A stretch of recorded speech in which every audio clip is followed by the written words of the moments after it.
Epic Stream TV, a new sci-fi fantasy webcast. Ro Sahebi from Mulder's World, Rictor Riolo from Bigfoot Bounty, Episode 1. Topics: Godzilla, Game of Thrones, Star Wars.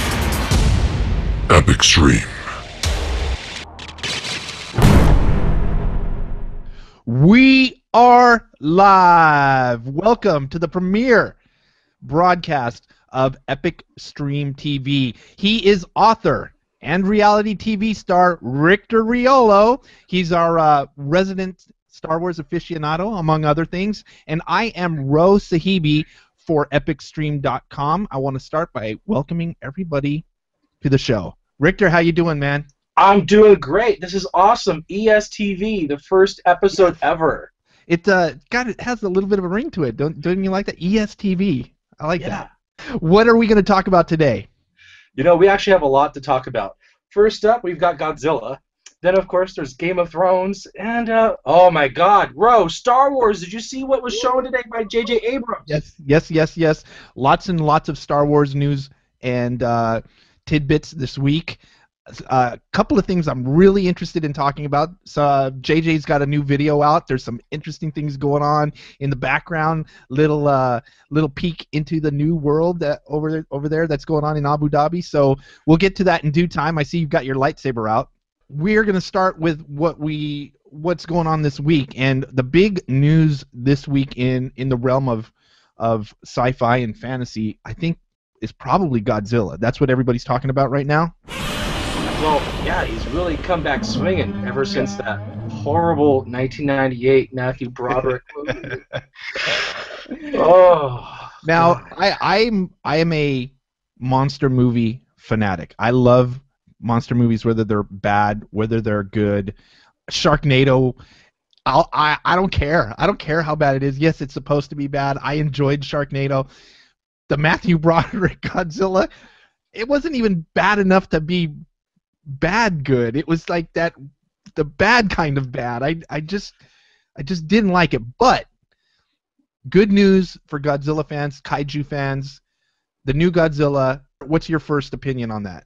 Okay, here we go. Just remembering my theater experience from 1998, sitting there watching Jurassic Park happen all over again with Velociraptor Godzillas attacking Matthew Broderick and everybody. I would just remember that was like my first theater facepalm. So we now flash forward, 16 years later, we're finally given a true Godzilla monster movie. Yeah. And the production, they kept the monsters quiet. It was just Godzilla. Yeah. We had no idea there was going to be two monsters that he was going to fight until like the week or two before the movie came out. Right. No, I was very happy with the surprises in the movie. There was plenty of, oh my God, that was so cool moments. Even though we got to see Godzilla before this movie came out, they little by little they were showing us more and more of Godzilla. In the movie, by the time we got the full view, full frontal attack of Godzilla, I got goosebumps. I was like, there's Godzilla! Yes! Even though I already knew what he looks like, it was still such a treat to see him appear in the movie for the first time. Bro, we got Godzilla back. He's Godzilla, not giant god iguana that we had in 1998. That wasn't Godzilla. Yeah, it was the amphibian, like you said, the Velociraptor thing that we got. Oh.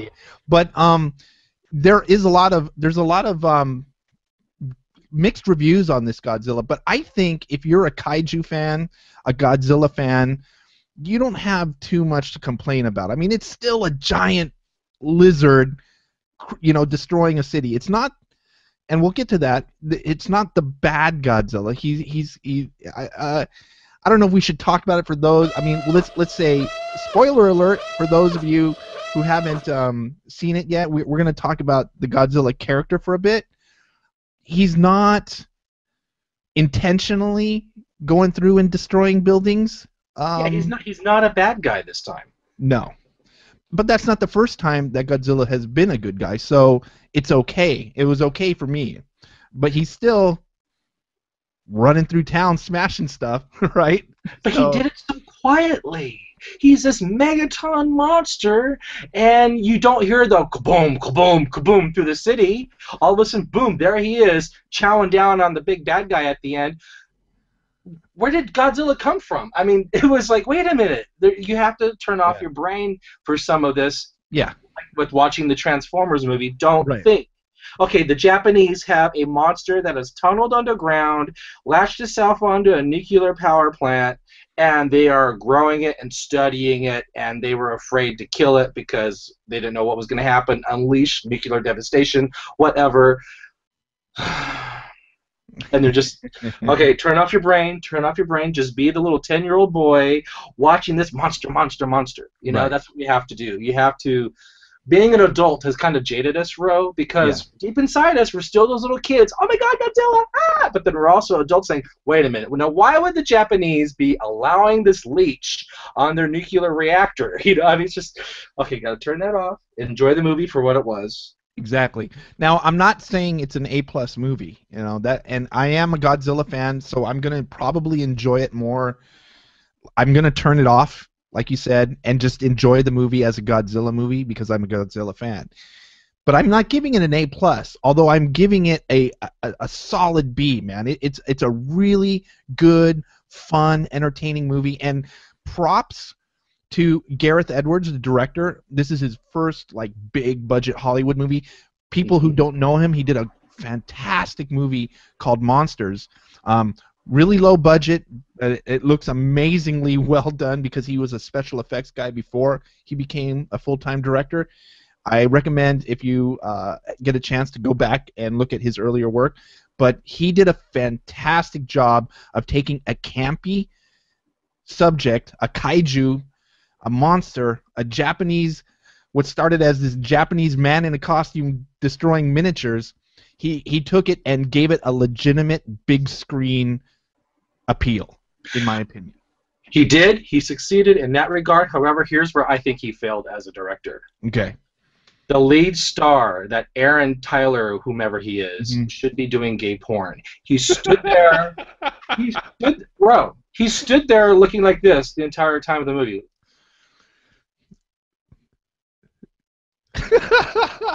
You've got this giant megaton monster that just killed your buddy on the railroad bridge, and you're like, okay, for everyone in iTunes land, we'll try and put a screen capture of Rictor's face for you there. But I just couldn't get past that. He was just stiff, just like Hayden Christensen was in Attack of the Clones and Revenge of the Sith. Spoiler alert for those who have not seen the movie. Bryan Cranston from Breaking Bad was fantastic in my opinion, and I was sad to see him go as early as he did in the film because he could have carried this movie himself, in my opinion. He had a couple of really amazing moments early on in the film. Fantastic actor. I wish we would have seen more of him in the movie. What was your take on him at the beginning? I was sad that he died so soon. Yeah. And I was even more shocked at how his son reacted to his death. Like 5 minutes later, he's in the boardroom meeting with the Japanese people, and he's like, "Hey, what's up? High five. Yeah, Godzilla." That was what my dad said. Your dad just died. Where's the emotion? Okay. Yeah. What did you have a favorite scene in the movie? I have two scenes that I really enjoyed. One was the bridge, the train on the bridge scene when the bridge was torn down, and it was just a great action scene. And then the opening that at the end when Godzilla opens his eye. I love that. I love that shot. I mean, it is a little bit of a cliche movie shot, but man, I was just like, yeah, that you see the breath and you see the eye open, you get the close up in the daylight. I love those two scenes. So those are your two scenes. I think so. Those are the two that jump out at me immediately. I think I've got three. You know what? Other than I just like seeing the fighting, the monsters, the kaiju fighting. I mean, I'd have to put that first, the fight scenes. But what's your three scenes? When they show the United States naval carriers pretty much escorting Godzilla to San Francisco. Yes, good call. Like, yes, Godzilla's a good guy. You know, I mean, we've never seen something like that. We might have in Japanese movies, but like today's special effects. I mean, that was epic. With What the a giant fantastic spikes. image! What a fantastic image when before you get the full frontal of Godzilla, the little teaser of him shooting through the water. I was just like, oh, that is a that looks so real to me. Mm-hmm. I was just giddy with excitement at that moment. The second scene. Okay.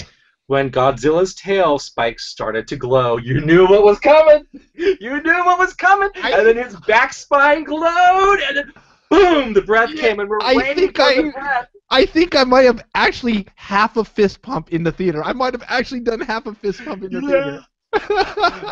And then when he finally killed the last bad guy, Muto monster, by opening its mouth and going, breathing the fire right down that. Oh, that was that was fantastic. It made up for that first hour of. Yes, there was a couple of where we had to deal with the lead character a little bit more than I would have liked, and maybe that's the reason I give it a B. And most likely is the reason I give it a B is because we had to wait a little while to see Godzilla. Right, but if we were a kid, we would have been bored out of our minds. Where's Godzilla? Yeah. Where's Godzilla? It's still better than Peter Jackson's King Kong, where we had to wait an hour and a half to see that damn monkey show up on the screen. I was reading that in the original script there was going to be a female lead. Would that have made this movie better? Possibly. I think what would have made this movie better was any other more capable lead. Instead of a gay porn star just kind of just staring there. Exactly. He yeah. What other movies is that guy from? He looked really familiar, but one of those guys where just didn't make an impression the first time either. No, but I would have to say the breakout star, Ro. What's the Japanese actor's name that was? Let them fight. Let them fight. I've seen him in a bunch of Japanese movies before. He was in. Right, he was good. He was in Last Samurai as well. And I like the nod to Hiroshima, which is the whole reason why the Japanese had Godzilla in the first place. Exactly. It was fantastic. No, I give that movie a solid B. I agree with you. There's about 10 to 15 extra minutes in the middle that I could have probably done without, or closer to the beginning. You are so generous. Like, dude. I told you, you have to, and you said it too, you have to turn off, and you have to let a few things go. But from the moment Bryan Cranston's character dies to the moment where I would say that train scene happens on the bridge, like there's probably like 20 minutes out of there we could have done without. Okay, I'll go to 20 minutes. But I wouldn't criticize it too harsh because I got my Godzilla back. Right, of course, and it is a Godzilla movie, and thank God for it. So and it was done right. So and here's the good news, people. There is a sequel in the works officially. Yeah, and let's hope we get like Mothra or Rodan or somebody, or that Monster X with the 3 heads, the dragon thingy. Ghidorah. Yeah, Monster X. I remember that bad guy the most out of anything as a kid. I never forget. I think there was actually one scene where all the monsters were fighting together to fight Ghidorah. And I don't know if I'm saying that right. There's probably a bunch of kaiju Nazis out there going, "You're saying it wrong, you jerk! You're an idiot! You don't know what the hell you're saying." Right. Well, I remember Rodan. There was a scene with Rodan carrying Godzilla. And they were flying, and Godzilla was like dropping rocks on it. Yeah. Maybe we bring them both. Maybe they bring them both back for this next one, or we get a Godzilla versus King Kong or something. Who knows? Well, you know, I think what really worked for you and I with this movie is the fact that yes, Godzilla's the good guy. We haven't had him be a good guy in years, right? And we were raised with Godzilla being a good guy because of that old 1978 cartoon where Godzilla comes out of the ocean, the Hanna-Barbera cartoon, right? Saves the day, and he's a good guy. And Godzuki was his cousin. Was his cousin? That's according to Wikipedia. Okay, wasn't sure if his. I know there was Son of Godzilla at one point, but I guess Godzuki was his cousin. Interesting. You had an interesting tidbit about the Hanna-Barbera thing. They didn't have the Godzilla sound. There was like a licensing issue or something. Right. They were unable to use that trademark roar, so they had a voice actor do the roar. So we had a modified version of that in the new Godzilla movie, a 2014 version of that, but it did sound like it was pretty much just You an hear it, enhanced you know version. it's Godzilla. Yeah, you hear it, you know it's Godzilla. It's not like roar. It was new-ish. It wasn't completely new. Well, I think they also made it Which is because nice. he's so much bigger. He's a bigger incarnation of Godzilla now. Oh yeah, and you have theater sound too. Mm-hmm. So it's not coming out of your little 3-inch speaker on your Sony Triniton anymore. So the last bit of Godzilla we should touch on here, Ro, is we were looking at the history of Godzilla being a good guy, and I found online that Godzilla's allegiances and motivations have changed from film to film, and that it depended on the needs of the story, and that Godzilla was pretty much meant to destroy everything and have a rebirth. The original producer, Shogo Tomiyama, he likened it to Godzilla being a god of destruction, which lacks any moral agency, cannot be held to human standards of good and evil. You and I agree we like Godzilla as this anti-hero, the good guy of sorts. Absolutely, yeah. It works better for kids. We need to root for him. We don't like rooting for human beings. We want the monsters to win, and we have to identify. It would have sucked to root against Godzilla after waiting for him this long. I think we had to root for him, so I'm glad it worked out this way. And he's changed his position from good guy to bad guy, or bad guy to good guy, has changed over the years. And at the very end, spoiler alert, when you think Godzilla's dead and he rises and starts walking out toward the city, the people in the stadium were cheering. Right. The hero, I think it said on the screen, hero of the city or something like that, or the god of monsters or something like that, which was totally cool. Like I said, one of my favorite scenes is when he opens his eyes right at the end. In one eye, you just see it.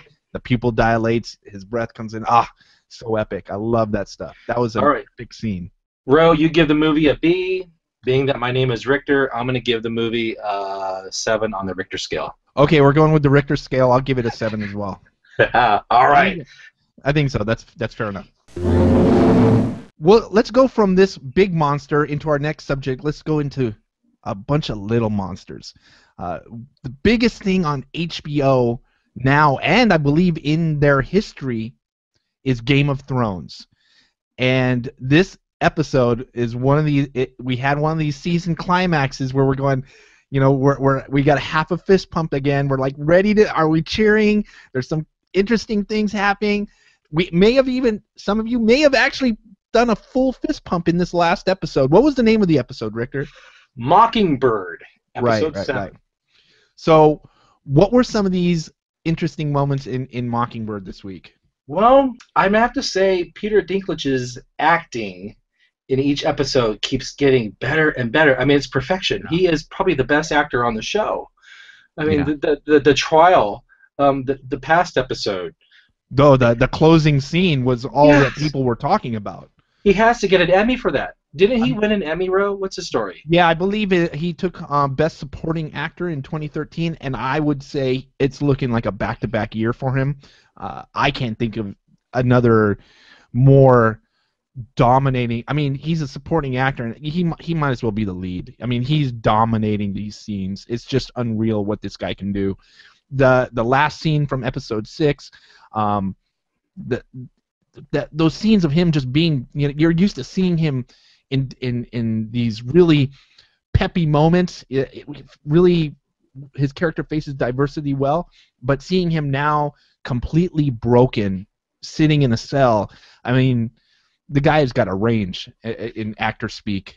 And not only that, but his character's only weapon, Tyrion Lannister's only defense, is his intelligence. Right. Because of his size and his mouth. I mean, Go ahead. Oh, I was going to say, he's even made that clear, saying, my brother has his sword, I have my brain. You know, he's made that statement in the past. And yet he will always seem to give that little zinger to his brother about how Jaime is having sex with her sister. It's a family with no secrets, man. Oh, but they always pay their debts. Yeah. The scene towards the end where Prince Oberon tells Tyrion that he will be his champion to fight for him in the combat thing. What do they call that combat? Yeah. Trial by combat. Yeah. Let's say if you haven't figured it out right now, if here's some spoiler alerts coming up. If we apologize if we were dropping on you a We little should have bit. a little graphic pop-up. Spoiler, spoiler, Spoiler. spoiler. Yeah. Okay, so Prince Oberon tells Tyrion that he will be his champion in the trial by combat. Another half. Was that a full fist pump or a half a fist pump moment? I will be your champion. Yeah, all you bisexual men out there have your, applause fist pump moment where your guy is gonna take on a man that's 6'9", 400 pounds. Okay, I don't even no problem. Okay, that's the problem with this damn show is that this is the biggest show in the network's history, and I believe it started with that damn red wedding where you just went, what the hell just happened to every major character on this show? I am fearing another one of these moments for next week, and I know people are dying to spoil it for me. I'm probably going to get some emails. We're probably going to get some comments. People are going to like, these damn book Nazis are like, oh, yeah. I don't want to know.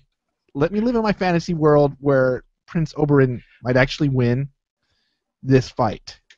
Let's just say, Ro, that whatever happens, Ro, I'm sure it's going to be crushing. La la la la la la la. Okay, when Prince Oberon was telling Tyrion about how cruel Cersei was to him as a little baby, and the legends and the stories he was hearing about this monster Lannister baby, and it was just a cute little baby with a tiny pink cock with a big head. That was another heartbreaking scene just to hear him. He knows how cruel his sister is. He doesn't have to be reminded. Yes. He played that scene so remarkably well, where it actually hit him again. Like, wow, I have been fighting this my whole life. You just brought me down another notch. Yeah, I can't say enough about Peter Dinklage. Isn't it odd? What kind of universe are we living in? His name is Dinklage. He's a dinky guy named Dinklage. I don't know. Okay, we need to go back, Ro, an episode where Tyrion's father, Tywin, is having a small council with Varys and Cersei and that creepy old pedophile and Mace Tyrell and Prince Oberon, and they're talking about the events of the day. Mm-hmm. And how Daenerys has dragons who are growing bigger each year, and how they're going to be a threat to the kingdom, and Cersei's like totally being ignorant about the situation. They're and baby dragons. They grow bigger year by year, my love. Okay. There was an interesting scene. Yes, I want to point something out to you, Ro. The King's Hand, Tywin, asks Mace Tyrell to fetch my quill and paper. Be a good man. Yeah, he treated him like his little lapdog. That was the one thing I got out of that scene. Now we've had this discussion earlier in the week. Now you feel that there's more to that scene that I may have missed. Yeah, it went wide over your head because we're talking about the two guys that left King's Landing, Lord Barristan and that night guy Jorah. They both were working for the Lannisters. Now they are totally devoted to Daenerys and her. Yes. She just has that way of winning everybody over and convincing. Well, she's hot, dude. Look how hot she is. Oh my God. Okay. She's perfect. Right. Especially her out of character, real life look as a brunette. Oh, she is just perfect. She is totally unaware of Jorah and Barristan's previous allegiance in full. She might know a little bit, but not that they were sent to spy, or that Jorah was sent to spy on her originally. Mm-hmm. So Jorah is like fully in love with her. I mean, she has him wrapped, just like she does to everybody else. Everybody, she wins everybody over, whether it's because she's the breaker of chains or the mother of dragons or one of her 19 titles.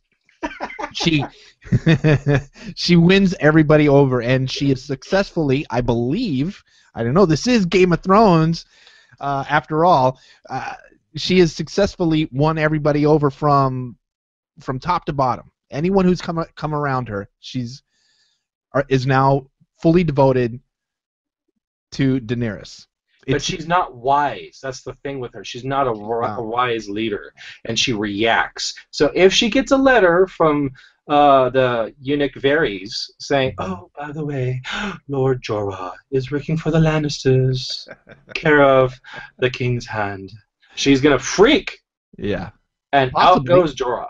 You know she's gonna freak. Look how she treated all those higher ups in Marine when she should have maybe had a trial. Yeah, but she had a really good motivator in children staked at the cross. I don't know. She's we're talking about her most trusted advisor. I don't know. Mm-hmm. You've been talking to book Nazis and you got a smirk on your face, and I don't want to. I'm done with you. Okay, all right. Last Game of Thrones tidbit. Aunt Lysa, how she got tossed out the moon door by Littlefinger. Well, that moment was great. But there's a moment just before that. The reason that scene happened. Did Sansa kiss Littlefinger back or not? There's some discussion right now.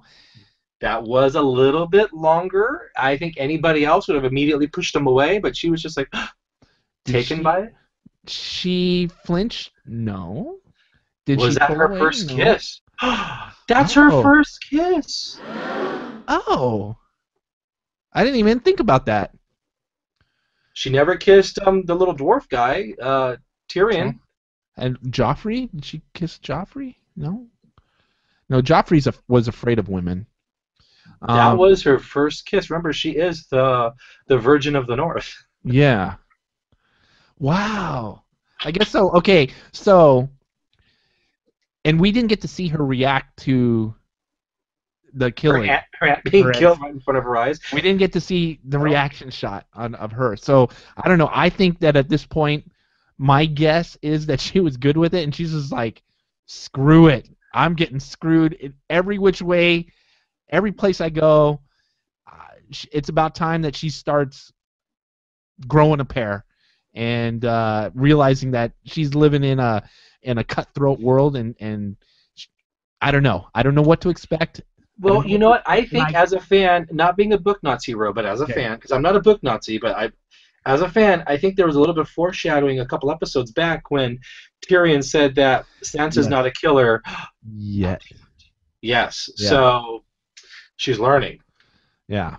Now, what about Aunt Lysa? Is it Lysa? The dead aunt. The one that went flying. Her son is now the crazy king. He's the new crazy king.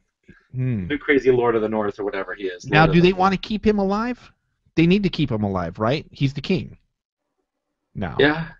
But he's going to be sending everybody flicking ants across it, into that moon door. He's going to be killing people left and right. Well, Littlefinger is running the show from here on out.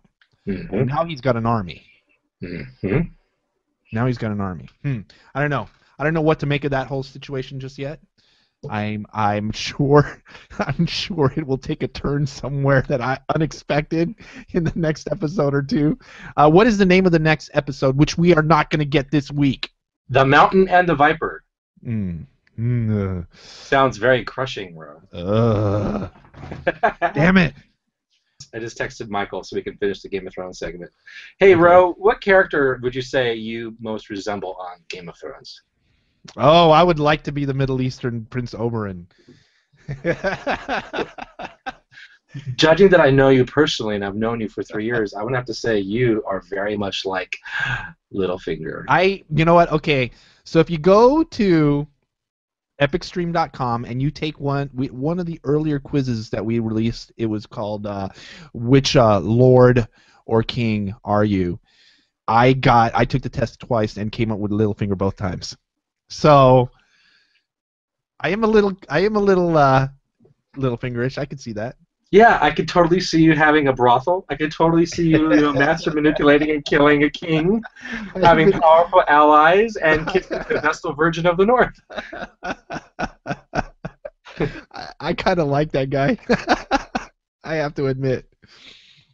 Who would you put yourself as? You did the Lord Varys voice very well. Although I kind of look like him right now. He doesn't have a penis, so that's very anti-Rictor Riolo. So. Oh my Lord, Ro. Gosh, I think Podrick. And now it's time for our Game of Thrones book Nazi, Michael Mullins-Wright. Ladies and gentlemen, I'm going to introduce you to my friend Michael. He is a huge reader of George R.R. Martin's books. He loves the books. He loves the show on HBO. We're bringing him on our ESTV webcast right now to talk about some of the differences that some of us fans of the show do not know from the books. So, without spoiling anything, Michael, what are some of the major differences that we've seen so far in Season 4 of Game of Thrones from the books? In Season 4? Well, first, just to get it straight, the biggest major difference with all of the series is for like every one character in the show, you've got like 10 to 20 people surrounding them that are in the books that are not there. So what the show does and does so well is they continue people on their same journey, but do it in different ways, different manipulations, like combining characters, leaving characters out, but get them to a point. Like, for one example, the whole controversy that came up with Jaime and Cersei's rape scene at the Sept after Joffrey's death was a big deal, and it was portrayed similarly in the books, but it was very different because Jaime had not returned to King's Landing until that moment, whereas in the show he'd been back to King's Landing since the end of Season 3. And so when he walks into the Sept after Joffrey died, that was the first time he had seen Cersei since, his whole, being captured and being out to war and all that. And his desire and his lust just takes over him in the books, and it is presented consensual in the show. I mean, it's still debatable, but if you watch it really closely, you can see that Cersei's playing a big game with him. But so the motivations of the characters are different because they combine things and do things differently, with characters and surroundings and whoever's around. You've got basically an outline of these people's journeys on the show, whereas you've got an epic encyclopedia of it in the books. Right. So would you say, Michael, that one scene where the baby is taken by the White Walker to the whatever that sacrificial area was, where we're introduced to the Night's King, that was the biggest shocking moment for fans of the book? Yeah. Well, I think the biggest shock moment came with HBO spoiling it when they had that little oops on their site the next day, because there's an actual character called the King's Knight that's mentioned in the books through like Old Nan telling Bran stories, and I believe Ygritte tells Jon the same story about the Night King, who is in relation to the White Walkers, and that's a long story. But anyway, he's got direct relation to this scene that's going on in the books, and HBO revealed that mysterious character at the end as the Night King, and then quickly retracted it from their site. So I think that theory amongst book readers is that this is our first time in the entire series that we saw something that's going to be revealed later in either winter or spring before readers got a hold of it. Is it out of place? Not necessarily, because the show does this often. If you remember all the way back at Season 1, Episode 1, they showed the little girl after the members of the Night Watch were killed right at the very beginning, the very, very first scene, and haven't gone back to that. So the show likes to throw little nuggets at us and not come back to it for several seasons as just like a tease, and I think that's what they were doing here. Now, how many books are out there right now? 5. And there's going to be one coming out hopefully this year. Hopefully. It's debatable, but hopefully. Now, Ro, do you have any questions for Michael? No, I was just taken back by how complimentary he was of the show, because what you hear a lot with the book Nazis is that there's just not enough in the show. But Michael's opinion is that they've done a pretty fantastic job of converting it for television. Is that a safe assumption to make? Here's what I say about the show, and I can see where book readers want it to be faithful. They want it to be, exactly what it is. But you've got to look at the industry of what movies and television are. I mean, there's huge estimates that go behind it. You've got sets, you've got budgets, you've got, producers trying to control every dime that comes into this. And like I said, just characters alone, there's no way humanly possible that you're going to afford to cast the number of spoken characters that are in such an epic novel like this. Right. So the reason why I am so complimentary, and Rick and I have discussed this often, is that the show has remained faithful to the point of view characters' journeys and keeping them in the path that George R. Martin has set them on. Now, how they get there, which roads they take, who they interact with, that's the scenes and stuff that they're in, they combine it for lots of different reasons. Number one, to make it more dramatic for TV and make it more, appealing to an audience, to make the stories flow, but also with casting and budget and all that. They're not changing Martin's story so far. I mean, I'm not gospel. I don't know anything, but they may later. But we're 4 seasons in, and I trust them. They have not changed people's journey. I think that is the making for a successful conversion. I mean, I think they did it pretty well. Sure, we're talking about a much more simple book, but like with the Harry Potter books, the franchise was so successful because of how great they were able to recreate these characters on the screen. Yeah. An example of a really crappy job was the Aragon movie based on the first Aragon book. I mean, that was just, they were so unfaithful to the book, and it made for a really bad movie. There was a huge audience for this book, and once you stray from that formula that makes it great, you're gambling, and it's nice to know that they're trusting in the brilliance of the original story, which is really important because TV executives are known for being hacks. HBO has a very good reputation with storytelling, and it's on the right network with the right people behind it. So I'm enjoying it thoroughly, and I'm really looking forward to season after season of this. I hope it stays strong for the next couple of years here.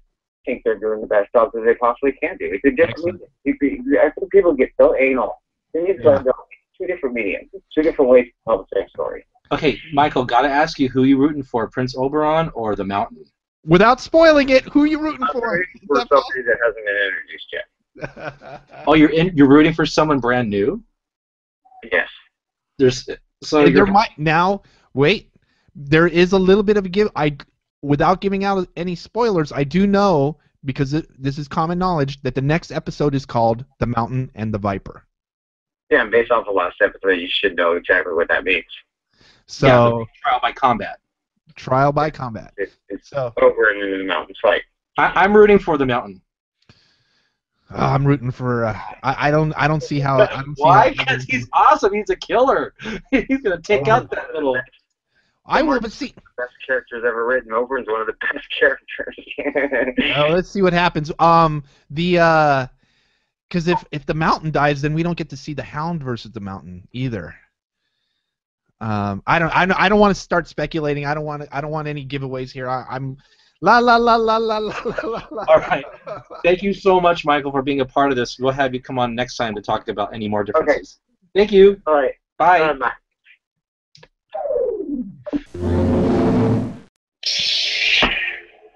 Wow, Rictor, what does that mean?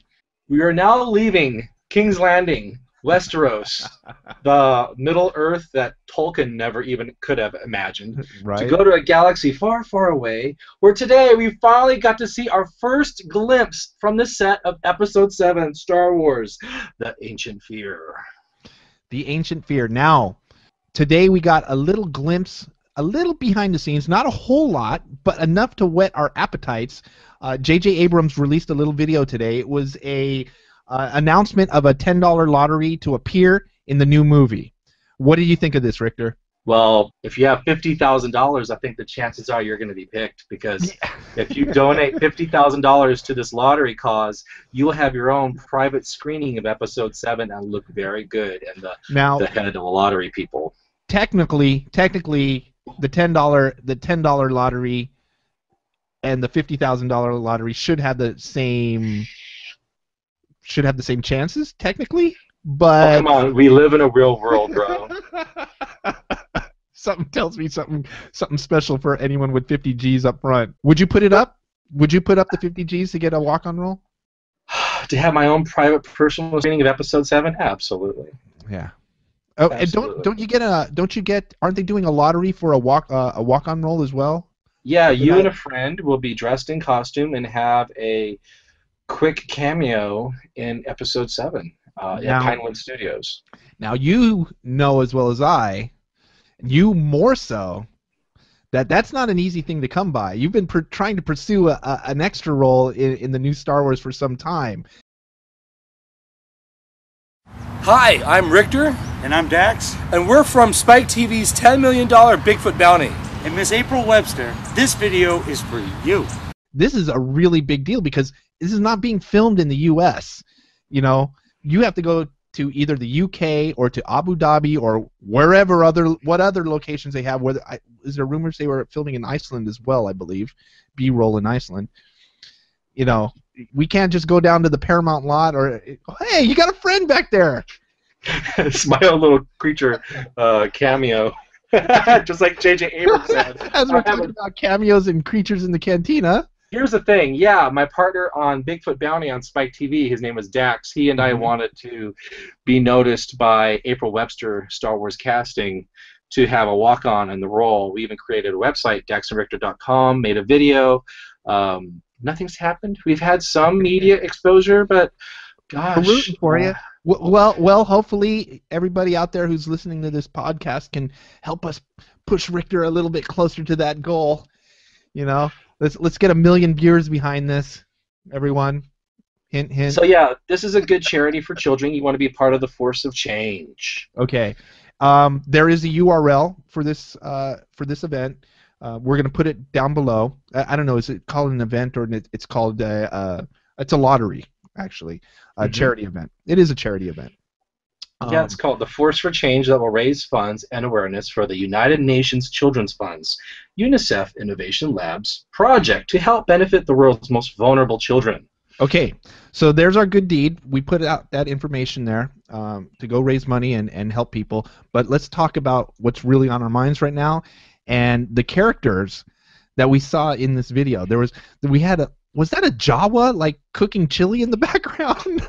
I don't know. It looked like Darth Maul type of person. Very dark color, dark skin, very shrouded in dark. He was standing in front of the red Kia. That's apparently in a Galaxy. Hey, was that my car? And then we got a walk-on role in the middle of this little video. There was a walk-on from a very cool bird, almost like Dark Crystal kind of character, came out of the woods there with little babies on its back. And here's the coolest thing about it: it was a practical. I mean, usually, you know, in new movies when you see creatures like this, they're CG. This was a practical, with a real puppet, a real.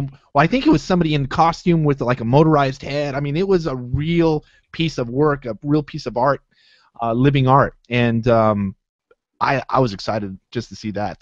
And sound effects and everything. And everything. And it's Star Wars. It's the Star Wars that we grew up with. We didn't grow up with CG. No. We grew up with puppets. Look at Yoda. You know.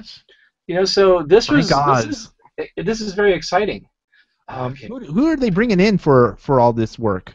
Do you know who's in charge of the Creature Shop? No. The Creature Shop, yeah. No. You're pretty well versed in the expanded universe. Have you seen this character before?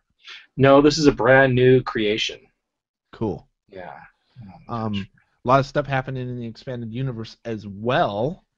Yeah, expanded universe tossed out. Sorry, you're not going to see Grand Admiral Thrawn. Sorry, you're probably not going to see, Jaina and Jason Solo. We have a whole new family going on here with Adam Driver being older than Daisy Ridley. Carrie Fisher. You know, speaking of Carrie Fisher, she's lost 40 pounds. Now, everything, I have no idea what to expect in this movie. But one thing that's almost accepted, regardless, is that because even Yoda dropped hints, you know, in Empire Strikes Back, Leia is Luke's sister, okay? She can be a Jedi if she wants to be.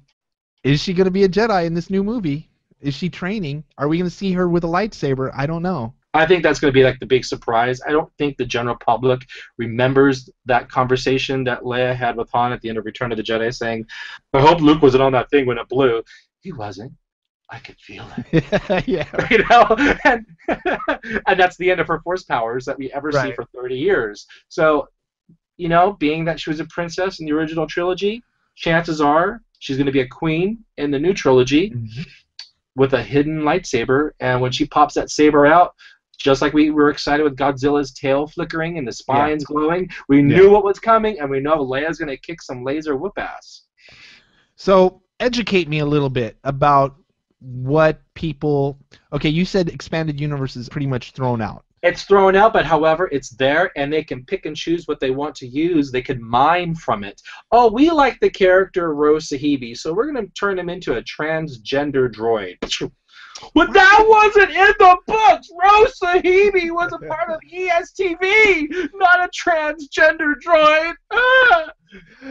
So Lucasfilm can do whatever they want with the expanded universe. They have a whole plethora of information that they can no, oh yes, we like that. Okay, well, let's change it. Let's tweak it a little bit.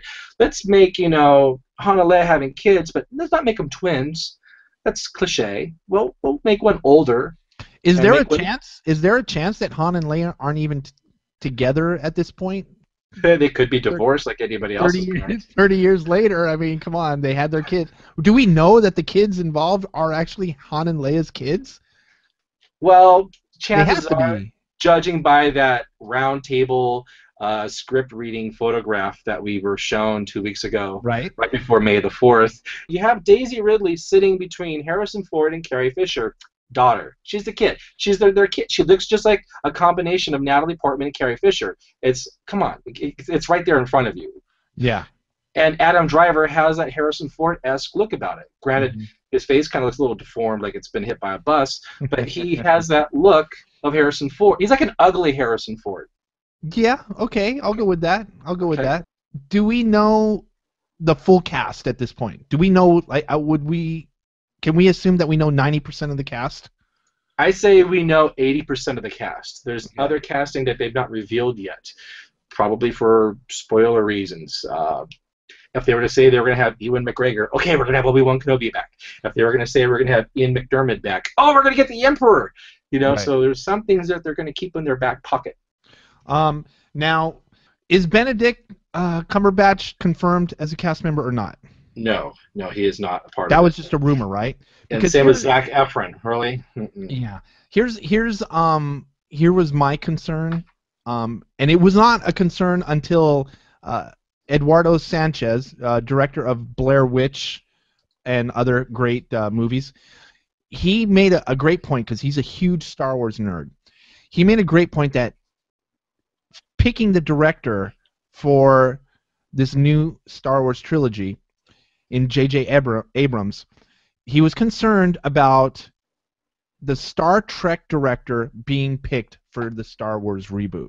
Now, because we don't want to see crossovers, do we? I didn't care at first until he pointed it out, and then I was starting to think about it. It's like, yeah, you know, it's always been like Trekkies versus fanboys. You know, we don't want to see crossover casting between the two films, do we, or the two reboots? Well, it's kind of already too late because in both JJ Abrams Star Trek movies, you have R2-D2 flying through space debris.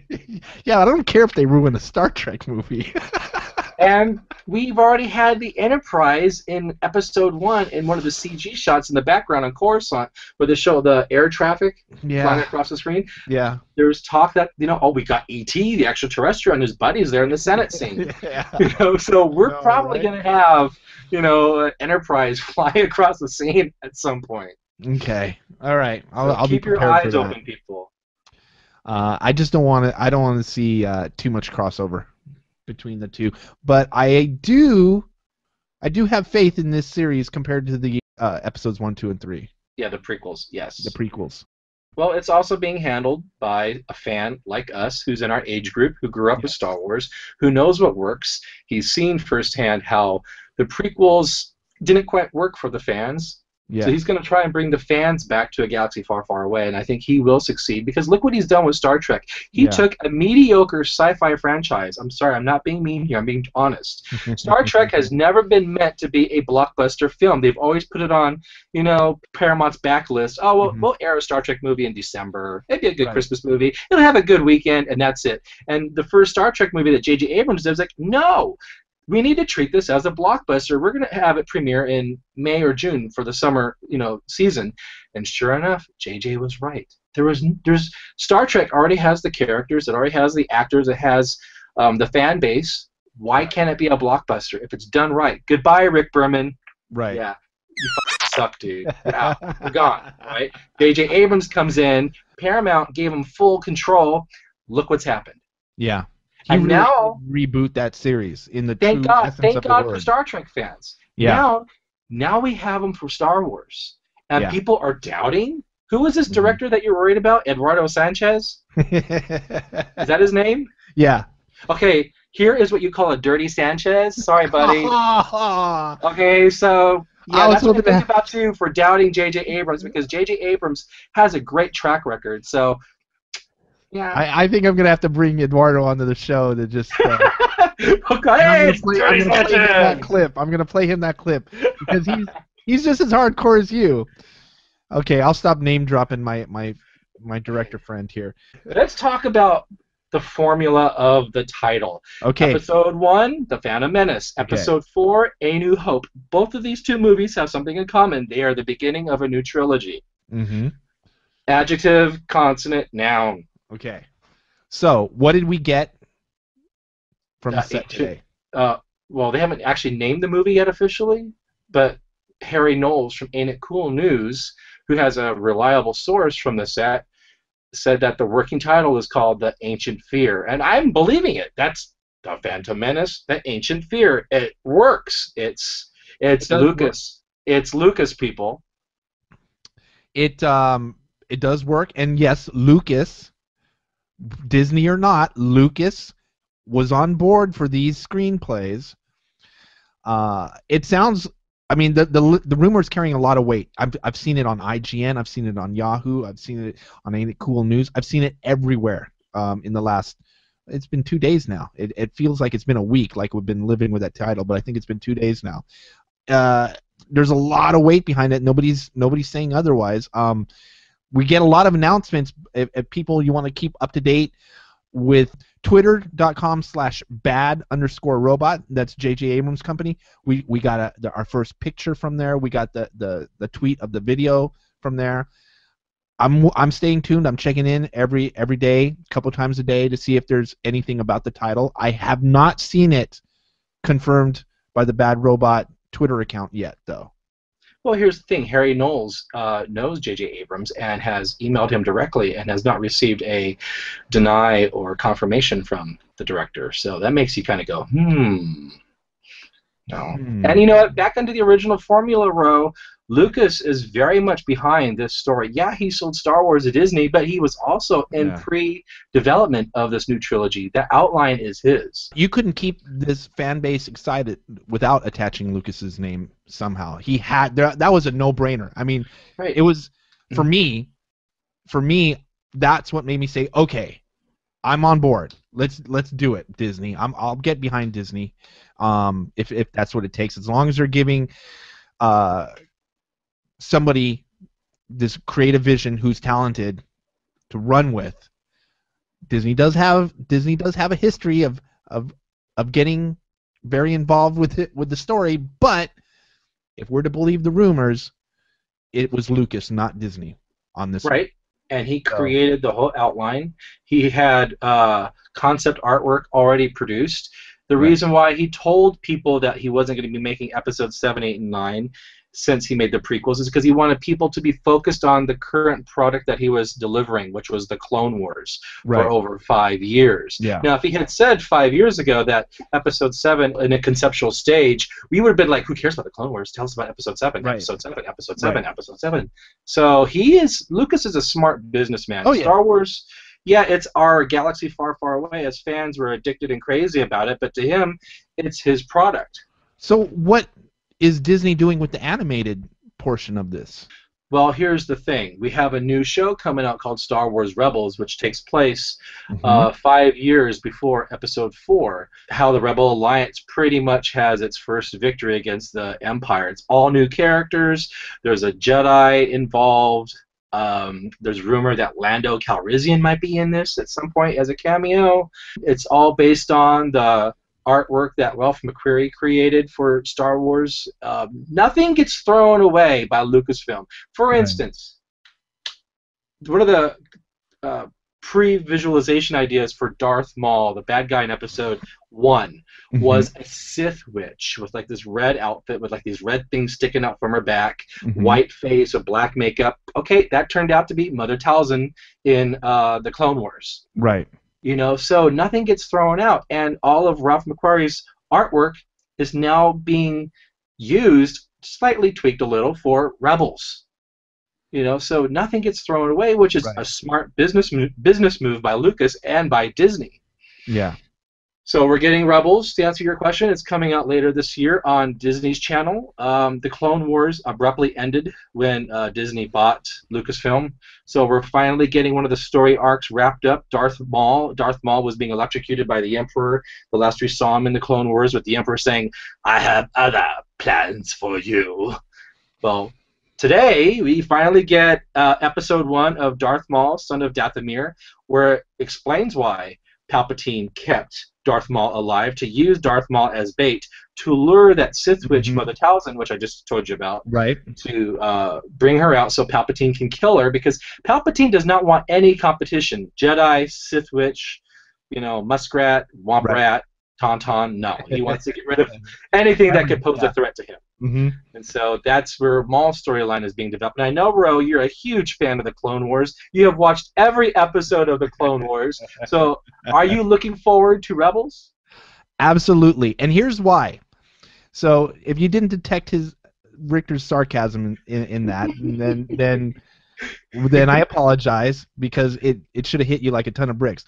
But the reason I am excited about Rebels, and I am going to get behind this particular animated series, is because I feel it's going to gear me up for Episode 7. I don't know if it really will, but I just kind of feel like, because Episode 7 is coming out and anticipated, that this is what I have to lead me up to it at this point in time. And maybe there's a couple of Easter eggs that will be a result of it. Who knows? So I am going to watch Rebels religiously. I'm just gonna get behind it. I'm gonna watch every episode, and starting now, go. Well, you know, they've created that new ship called the Ghost. Chances are we're going to see the Ghost in Episode 7 in some flyby.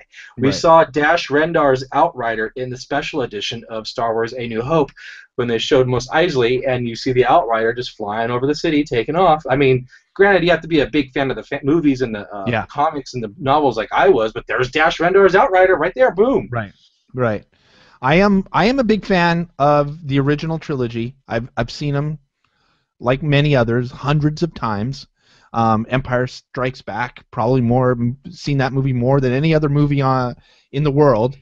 I definitely have. I've definitely seen Star Wars and Empire, A New Hope and Empire Strikes Back more than any other film ever.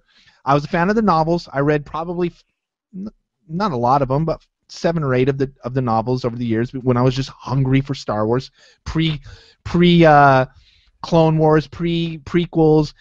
For years and years and years, we had nothing but the books and the comics, and I dove into those whenever I had a chance. So now I'm a fanboy again. I'm excited about Episode 7. I'm going to start with Rebels, and I want to get back into the Star Wars universe, the expanded universe,